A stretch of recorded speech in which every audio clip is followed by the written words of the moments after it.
The NASA ESA Hubble Space Telescope celebrates its 17th birthday with one of the largest panoramic images ever taken, the violent stellar fireworks of the Carina Nebula.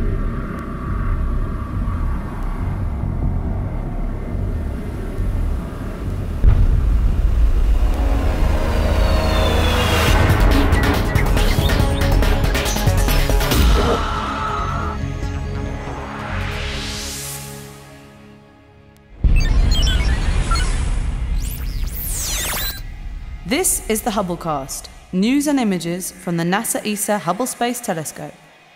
Travelling through time and space with our host, Dr. J, aka Dr. Joe Liska. Welcome to the Hubblecast.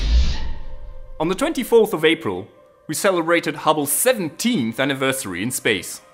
In these 17 years of exploring the universe, Hubble has made nearly 800,000 observations of more than 25,000 different celestial objects. It takes pictures of the universe as it hurtles through space, orbiting Earth at a breakneck speed of 28,000 kilometers an hour. Now in 17 years, that makes nearly 100,000 trips around our planet, or a total of 4 billion kilometers. That's one round trip to Saturn. Today we are celebrating Hubble's 17th birthday by releasing a stunning 50 light-year wide image of the tumultuous central region of the Carina Nebula, where a maelstrom of star birth and death is taking place.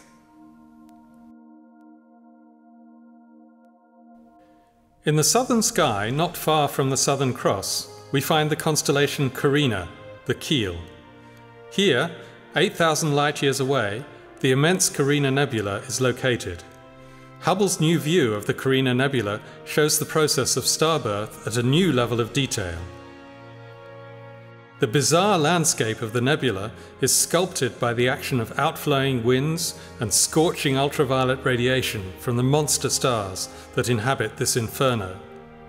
In the center of the nebula, we find Eta Carinae, which is estimated to be 100 times more massive than our Sun. It is in the final stages of its brief eruptive lifespan, as shown by two billowing lobes of gas and dust that presage its forthcoming explosion as a titanic supernova. Eta Carinae was the site of a giant outburst about 150 years ago, when it temporarily became one of the brightest stars in the southern sky. The star remains one of the great mysteries of stellar astronomy. Looking closer at the nebula, we find a number of very interesting features. Pillars of gas and dust reveal unequivocal evidence that stars are being born inside the columns. Streamers of gas shoot out from the pillars and plow into the surrounding gas like a fire hose hitting a wall of sand. The jets are being launched from newly forming stars hidden inside the columns. Everywhere we find small nuggets of cold molecular hydrogen and dust called Bock globules that are silhouetted against the nebula.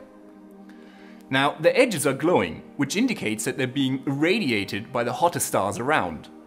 It's been hypothesized that stars may be forming inside these dusty cocoons.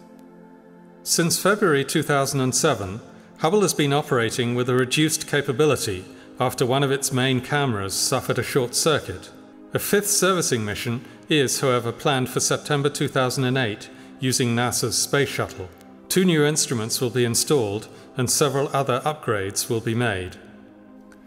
The Carina Nebula is just one example of what Hubble can do. Every day, Hubble generates 10 gigabytes of data.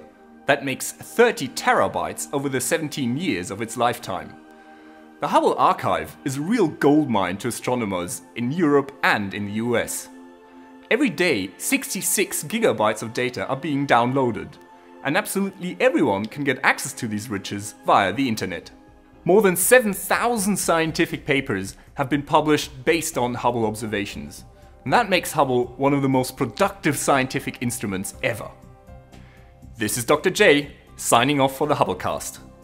Once again, nature has surprised us beyond our wildest imagination.